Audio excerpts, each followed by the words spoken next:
पवार साहेब, तुम्ही वयानं अनुभवानं खूप खूप मोठे आहात। राजकारणातले तर भीष्म पितामह म्हणून सारा देश मानतो तुम्हाला। तुम्ही महिलांना मिळवून दिलेलं सामाजिक राजकीय स्थान तर कधीच कोणी विसरू शकणार नाही। पण महिलांविषयी कायम आदरभाव जपणारे तुम्ही कुटुंबातल्या लेकी सुनेचा विषय आल्यावर मात्र तुम्हाला काय होतं कुणास ठाऊक। तिथं काय येतो तुमच्या मनी दुजाभाव।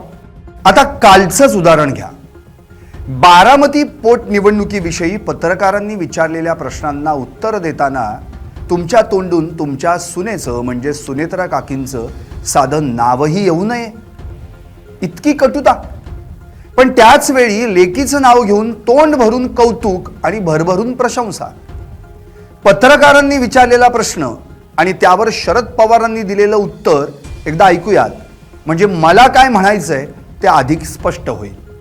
तुम्ही सुनेत्रा पवार यांना पाठिंबा दिला, पण प्रचार करणार तुम्ही किंवा सुप्रियाताई वगैरे नाही, आम्ही वेळेवर उभं केलं नाही। आमच्या मर्यादेचे प्रचार काय करायचा, तर मागची निवडणूक जी झाली ते सुप्रिया विरुद्ध ह्याच उमेदवार आणि ज्यांनी फॉर्म भरला त्याच सुप्रियाच्या विरुद्ध 3 लाख मतांनी सुप्रिया निवडून आली। त्यामुळे आम्हाला त्याचं काही माहिती नाही। सुप्रियाची 4थी निवडणूक होती। ऐकलत? पत्रकारांनी काय विचारलं होतं? सुनेत्रा पवारांना पाठिंबा दिलात मग प्रचार करणार का तुम्ही, सुप्रियाताई वगैरे वगैरे। त्यावर शरद पवार काय म्हणाले? नाही, आम्ही उमेदवार उभा केला नाही, प्रचार काय करायचा। मागची निवडणूक जी झाली त्यात सुप्रिया विरुद्ध याच उमेदवार होत्या, ज्यांनी आज फॉर्म भरला त्याच सुप्रियाच्या विरोधात होत्या। 3 लाख मतांनी सुप्रिया निवडून आली, त्यामुळे आम्हाला त्याचं काही वैषम्य नाही। सुप्रियाची 4थी निवडणूक होती। आता इथं त्याच ह्यापेक्षा सुनेत्रा पवारांचं नाव घेऊ शकला असतात की। लोकसभेला लेकी विरुद्ध सून काय उभी राहिली, मनात इतकी आढी धरून ठेवलीत। तुम्ही अजितदादांच्या विरोधात तुमच्या नातवाला उभं केलं ते चाललं, पण अजितदादांनी तुमच्या लेकीच्या विरोधात त्यांच्या पत्नीला उभं केलं ते नाही चाललं। सुप्रियाताई जिंकल्या तेव्हा बारामतीची लेक जिंकली म्हणत बारामतीकरांनी तुमच्या लेकीचं कौतुक केलं। तसंच अजितदादांनी सुनेत्रा काकींना राज्यसभेवर पाठवलं तेव्हा बारामतीची सून खासदार झाली म्हणत तुमच्या सुनेचंही कौतुक केलंच की। सुप्रियाताई जशा बारामतीच्या लेक, अगदी तशाच सुनेत्रा काकी बारामतीच्या सून। बारामतीकरांना दोघीही सारख्याच, मग तुमच्या मनी लेकी सुनेत भेदभाव का? आता उरला प्रश्न तुम्ही पोटनिवडणुकीत उमेदवार न उतरवता दिलेल्या पाठिंब्याचा। एकीकडे उमेदवार न उतरवता जाहीर पाठिंबा द्यायचा आणि दुसरीकडे म्हणायचं त्यांचा प्रचार काय करायचा। म्हणजे तुम्ही दिलेला पाठिंबा हा मनमोकळेपणानं दिलेला पाठिंबा नाही। सहानुभूतीच्या लाटेत आपल्या उमेदवाराची नौका विजयापासून दूर फेकली जाईल या भीतीपोटी दिला गेलेला हा पाठिंबा असल्याचं वरकरणी तरी दिसून येतं। शरद पवारांच्या पक्षाच्या उमेदवारानं त्यांच्या सुनेकडूनच सपाटून मार खाल्ला असं उद्या कानावर पडू नये यासाठी केली गेलेली ही राजकीय खेळी तर नाही ना, नंबर 1। आणि नंबर 2, उमेदवार न देता आम्ही आपद्धर्म पाळला हे जगाला सांगत सुटता यावं म्हणून। तुम्ही उमेदवार दिला काय किंवा न दिला काय, तुम्ही पाठिंबा दिला काय किंवा न दिला काय, पोटनिवडणुकीत सुनेत्रा काकी जिंकतील असं सध्या तरी चित्र आहे। कारण ही निवडणूक जशी सलग 8 वेळा आमदार म्हणून निवडून आलेल्या अजितदादांच्या बारामतीची आणि त्यांना निवडून देणाऱ्या बारामतीकरांची आहे, तशीच ती बारामतीच्या सुनेचीही आहे।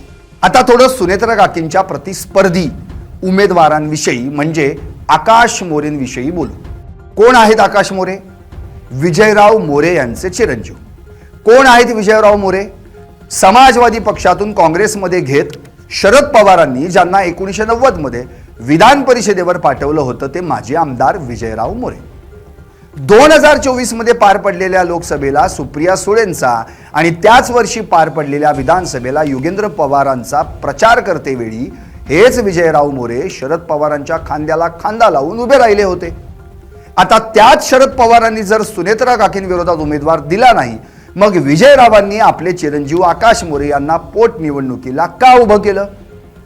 आम्हाला उमेदवार देता येत नाही पण तुम्ही द्या असं शरद पवारांनी सांगितलं म्हणून, की विजयराव मोरे यांच्या म्हणण्यानुसार लोकसभा निवडणुकीनंतर सुप्रिया सुळे भाजपच्या जवळ गेल्याचं चित्र त्यांना दिसू लागलं म्हणून? तसं पाहायला गेलं तर विजयराव मोरे शरद पवारांपेक्षा वयानं 2 महिन्यांनी मोठे आहेत, पण शरद पवारांमुळेच आपण आमदार झालो याची जाणीवही ते बाळगून आहेत. त्यामुळं कुणी कुणाचा शब्द पाळला किंवा कुणी कुणाचा शब्द टाळला हे त्या दोघांनाच ठाऊक. आता सुनेत्रा काकींनी महाविकास आघाडीचा पाठिंबा मागूनही काँग्रेसनं स्वतःचा उमेदवार उभा केल्याबाबत साहेबांनी दिलेलं उत्तर तर अनाकलनीय आहे. त्यांनी या गोष्टीला स्थानिक पातळीवरील राजकीय निर्णय मानलं. हा मुद्दा राज्यस्तरीय नसून प्रत्येक पक्षाची भूमिका वेगळी असू शकते असं म्हणत उमेदवार उभा करण्याच्या काँग्रेसच्या निर्णयाचं एक प्रकारे अप्रत्यक्षरित्या समर्थनच केलं. म्हणजे हे असं झालं, एकीकडे उमेदवार न देता सुनेत्रा काकींना पाठिंबा आणि दुसरीकडं सुनेत्रा काकींच्या विरोधात उमेदवार उभा करण्याच्या काँग्रेसच्या निर्णयाचं समर्थन. म्हणजे थोडक्यात हाही आपला आणि तोही आपला.